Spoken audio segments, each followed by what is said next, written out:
Hey everybody, welcome to the horror slash Frankenstein.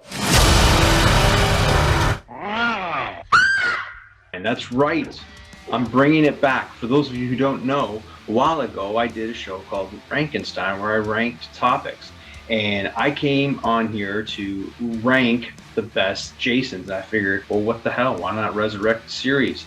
So let's resurrect Frankenstein, but horror slash style. So Frankenstein is back, baby. And today, for the first episode, I'm going to rank Jasons from Friday the 13th. Now, this is a labor of love because Jason is my number one. He always has been, always will be, has nothing to do with my name. Anyway, so we're going to rank Jasons. How I'm going to do this? All right, so I'm going to obviously take into consideration the mask because it's Jason. I'm going to take into consideration the makeup underneath the mask. I'm going to take into consideration the costumes, the outfits that Jason dons, as well as the performance by the actor. All right, so now we know the criteria. Let's get down to it. Let's rank them. All right, number 12 on the list, Jason Goes to Hell, played by Kane Hodder, 1993. Here's the thing, all right? Look, I understand they, in a way, took cool play off of Part 8 where he gets melted by toxic acid and he's all bubbled and warped and all that kind of stuff, but it looks ridiculous. It really does. I mean, his head looks absolutely huge and enormous. The mask caked in, kind of cool. Now that could have worked again with a better makeup prosthetic in the back. The head was just, and then his hair's all of a sudden back. Hair be here today, and that was kind of like eh. But then he's also, if you see some of the overexposed pictures, he almost looks like he's wearing denim on denim. Like the outfit is just weird. And listen, I'm not gonna critique Kane's body, but did they make him try to look fat in that movie? Because didn't he look fat? I don't know. I thought he looked fat. I was not a fan, and yeah, I hated the movie too, but that had nothing to do with it. All right, number 11 on the list is Freddie versus Jason. Ken Kurtzniger, 2003. Look, I'm not gonna say that Kane Hodder should have played this. That's a whole other debate. But I was not big with Ken's portrayal. I thought, first of all, he was just way too tall for this role. I like Jason huge, don't get me wrong, but it just looked like he was it looked like, a linebacker versus a front man from a 70s band.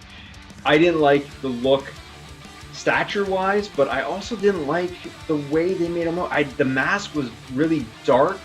I think it defeats a little bit of the purpose of having the nice white or sometimes yellow Jason mask to kind of visually be threatening or ominous.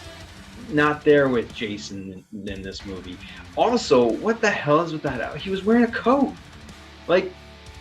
All of a sudden Jason gets cold? I don't know. I wasn't buying that. I mean, it looked like he was wearing just a hobo's coat. And I just thought that was kind of just a miss. Okay, number 10 is Kane Hodder in Jason X.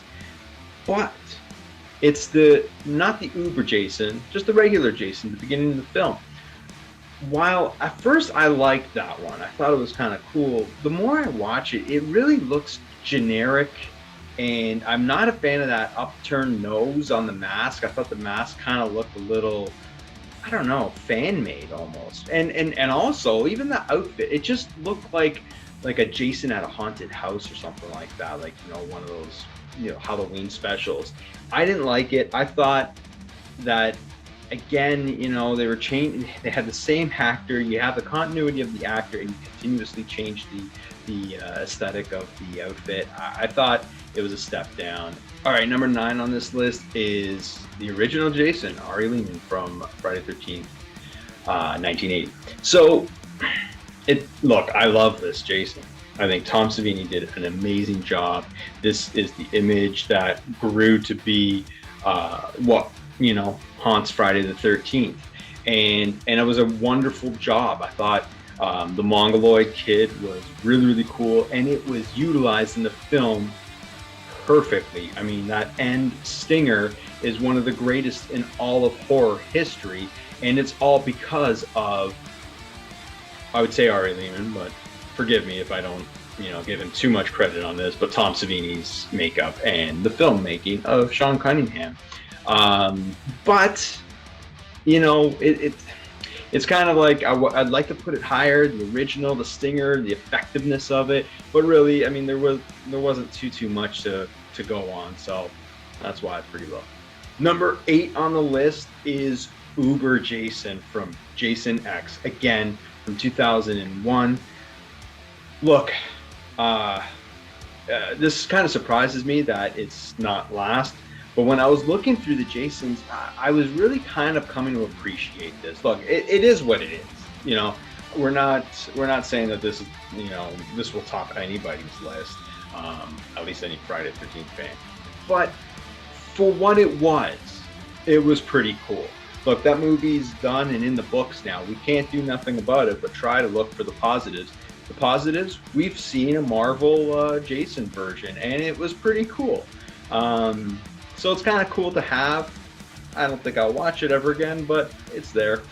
Look, I'm nothing but a purist when it comes to horror films, and especially Friday the 13th, but sometimes you just gotta accept the fun. All right, next on the list at number 7 is Friday the 13th Part 5, A New Beginning. Tom Morga played Jason. Look, this wasn't a bad performance at all. But I just don't know if it was anything special at all either. Let's just look at the look of Jason in this one. Slim, very slim looking. Not your typical Jason, that's for sure, especially as the series progressed. So I didn't like that. I didn't like the overalls. I mean, look, I understand, you want to change the look. And at this time, so everybody's like, okay, well, overalls, Michael Myers, and I get that. And that's part of the reason why I don't like this Jason. But at the same time, you got to remember, Halloween came out in 78 and then the sequel in 81. And then had been forgotten. I mean, Halloween was not in the picture in the mid-80s. So it was a concluded series that, no one thought about. Friday the 13th, Nightmare on Elm Street, they were ramping up. And so the overall thing wasn't really, at the time, a direct correlation to Michael Myers. Although, at the same time, come on, it's overalls. You could have got a little bit better. Okay, so then the blue chevron. Some people love it, some people hate it. I'm really on the fence. I like it. I guess I'm not on the fence. But and the reason why I like it is because it's imposter Jason, right? Like, it's not him. So it stands to reason that the guy who's imitating Jason, okay, sure, you got the same whole design, but wouldn't find the exact same mask. And it also is one of those things that when the movie was playing out, you're like, okay, Jason got a new mask. Now we know that it was, not him. I mean, but I'm talking the first watch, it was realistic that he doesn't always find his mask at the end of the movie or at the beginning of the next. But I will say this, the flashbacks Jason in Friday the 13th Part 5, they're not on this list, but they are probably some of my favorites. I love the flashback Jasons. There needed to be more. I wish there was more. They were so cool. All right, number 6 is Friday the 13th Part 8, Jason Takes Manhattan, 1989, Kane Hodder. This was kind of the first film where I think, in all fairness to Jason Lives, where comedy through Jason was being explored.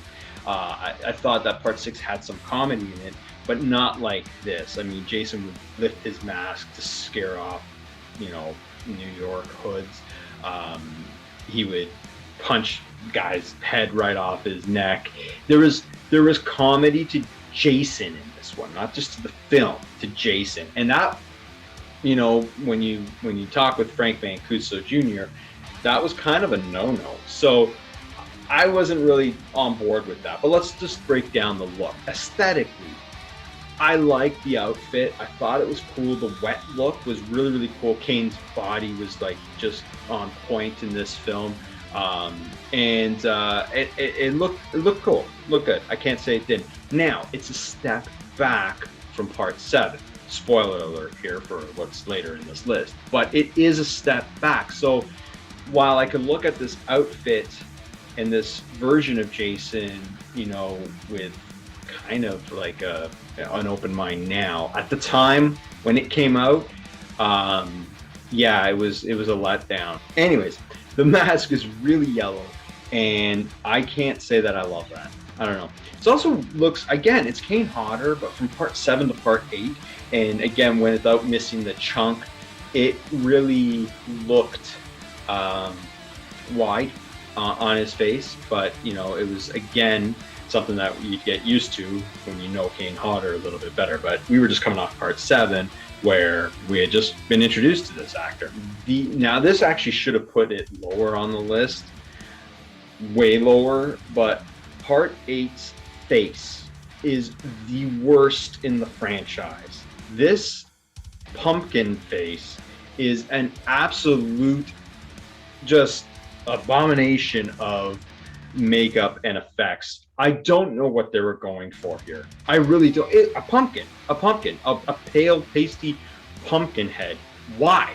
All right, top 5. You ready for it? Friday the 13th, part 6, Jason Lives, 1986, played by C.J. Graham. All right, I'm mixed on this one. It's look, I love CJ's frame. He's probably the most muscular guy to play Jason. I love that. And I liked his movements. What I didn't like about CJ, it was less to do with him than, you know, I guess just whoever made the decision on wardrobe, was the tucked in look. Like, it's Jason. Come on, you're tucking in your coat, and then you got the construction belt on there. Where, like, come on, that was just ridiculous. Now, the one thing I will say with that belt, and I'm not a fan, 100%, but at least he's wearing it. At least he utilized it. Pulls out a knife, pulls out an arrow. Yeah, I kind of dug the fact that they didn't just slap him with this silly wardrobe. They actually made him use it, but it just didn't look good. And the gloves, I think all of a sudden Jason needs these gloves, and they're kind of clown-like gloves. I don't know. Anyways, so I wasn't too big on the overall appearance of Jason, and of course, you know, that carries through the whole film, so it definitely lowers the ranking in my eyes. One bright spot of this portrayal of Jason is and it wasn't even C.J. Graham, but in the graveyard scene, the face underneath. You don't really get to see the clear shot, and as a kid that bothered me, but as I got older, I'm like, that was a really, really cool look, you know, the fresh out of the grave look. All right, number 4 on the Frankenstein list is part 2. Came out in 1981. Gillette and Steve Dash played him. I love the sack. I love potato sack Jason. I know there's 2 camps. No pun intended, but there's 2 camps. You either love it or you don't. I loved it. I thought it was creepy as hell. And you see, here's the thing. I love the stages of Jason. I hate the argument that Jason's just with a mask. I grew up with him, you know, the bulbous, warped kid head to this potato sack to the hockey mask. Like, it was an evolution, and I love that. And that does not get the appreciation that I think it deserves. I didn't like his outfit in this one, though. The blue plaid, I thought it was a little too flashy for someone, like, you know, hiding out in the woods. But again, Jason, I guess, would take clothes from whoever, and it just happened to be a hillbilly with a matching outfit. The overalls were cool because it was, again, in the beginning, this is the evolution of Jason, and he hadn't been established to what we know him to be now. So it worked. Here's the cool thing about Jason in this one is I love how he's smaller, and he's like adolescent Jason. He's clumsy. He's not even that good at killing, you know, like falling off chairs and you know, just tripping and stuff like that. I love this.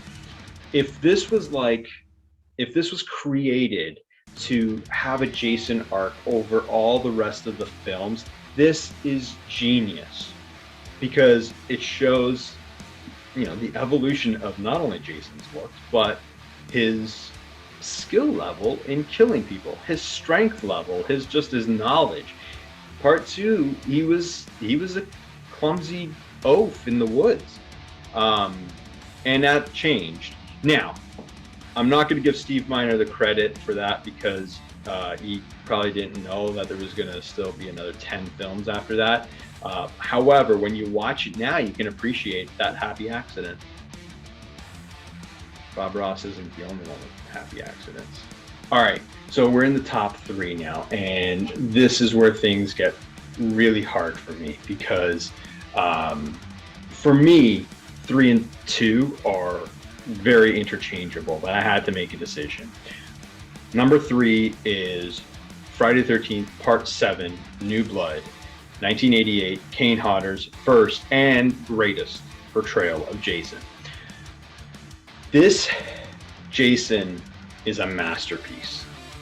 And again, putting a masterpiece at number 3, I get it. Look, hear me out. So I absolutely adore this Jason because it encompasses all his war wounds.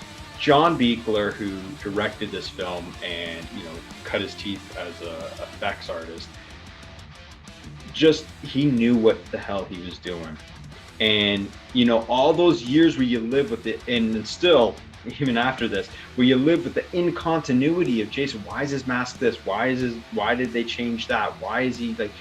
John Buechler knew what was what with this Jason. From just the outfit, the torn, shredded outfit from being in the water for years, to the bone decay and just the exposed back rib cage and mutilation of the arms, all the way up to the chain around his neck that tied into the ending of Part 6. It was just absolutely gorgeous from a horror perspective. The mask was, again, it was wet looking. It was whiter because it had been under the water. All these things that were carefully taken into consideration that were never taken into consideration, except for maybe 2 from parts 3 to 4. But all these things were taken into consideration. Not only is the axe mark right where it needs to be, but when the mask comes off and Jason's face is exposed, I will say this, the first time I saw it, I didn't like it. But then when I actually kind of paused and looked at it, and I was like, okay, I was wrong. I mean, from the decaying of the mouth and the jaw to the slice from Tommy Jarvis in Part 4 that's incorporated, to the kind of deterioration of the eye and the skin around the eye, the axe wound, everything was there. Bullet holes. Like, you can look at everything that has happened to Jason up until that time and see it in that makeup. That is brilliance. Kane Hodder taking on the role his first time. It was just more of a like a slow, methodical, brooding, heavy breathing son of a bitch ready to rip your head off. Just the movements that Kane Hodder was putting in here, they were fresh and they became Jason moving forward, rightfully so. This Part 7 is an absolute masterpiece. All right, so where do you go from here? Well, like I said, I'm kind of a purist, so I do like my Jasons from the vintage films, and number 2 on my top Jason list is Part 3. Came out in 1982, played by Richard Booker, and I absolutely adore this Jason. From the haunching of it, which makes him look a lot more creepy, to the lumbering style he has that quickly turns into super aggression. But I like the realism of just a green shirt, gray pants, and it all worked. The greatest Jason face, in my opinion, is Part 3. I absolutely love the job that they did on Part 3. It was like human but not quite. It looked like something that maybe you could encounter in the woods, and that would be your worst fear without it being too monstrous that it's just not believable. That the window scene in Friday the 13th Part 3, where Jason's trying to, for some reason, get out the window, but just it looks so freaky. But this is the film where he gets the mask, and there's got to be a lot of credit for that. I mean, this is where he finally puts on the mask and becomes the killer that we all know and love today. Absolutely love the performance and the look. Part 3. All right, the number one Jason on the horror / Frankenstein list is Friday the 13th, the final chapter, 1984. Ted White, Take a Bow. Ted White is the greatest Jason that has ever put on the mask. He was the most accomplished actor at the time to don the mask, and it showed. There is so much in his performance that isn't there, and I love some of the other performances of Jason, including 2 and 3 on this list. But Ted White is an absolute master at playing Jason. First, let's just take a look at the look. I love it because it continues from Part 3. I'm the stickler for continuity, which makes me wonder why I love Friday the 13th. But the outfit is all there, just a little bit dirtier, cool.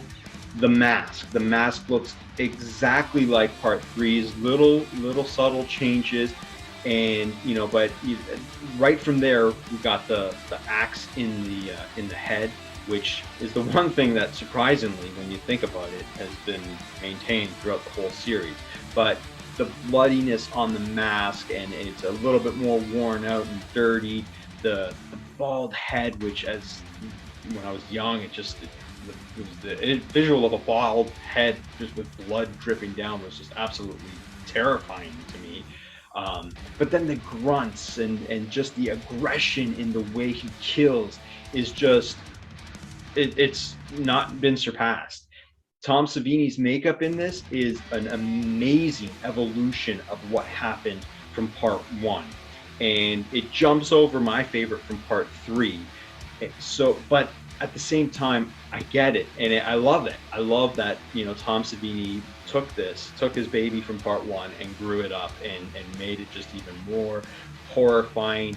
And just again, the continuity is what really sells it. That's Jason. You're seeing it evolve and then get destroyed. The death at the end, again, Ted White, just his presence as Jason. Just look at some of the chase scenes where he's going after Kimberly Beck. There's just an aggression that is never there with any other Jason. When he rips down Crispin Glover from the door, or the dummy that was propped up there. The shower scene. There's so much where Ted is just on point as how I would love my Jason to be portrayed. And that is why Ted White in Friday the 13th, the final chapter, is number one on this Frankenstein list. Do you agree? Do you disagree? Tell me what you think. Put your comments below. Don't forget to subscribe, hit the notifications tab, and yeah, we're going to do some more Frankenstein, so send me topics, and maybe I might do them. All right, for now, thank you for joining me, and we'll talk to you soon.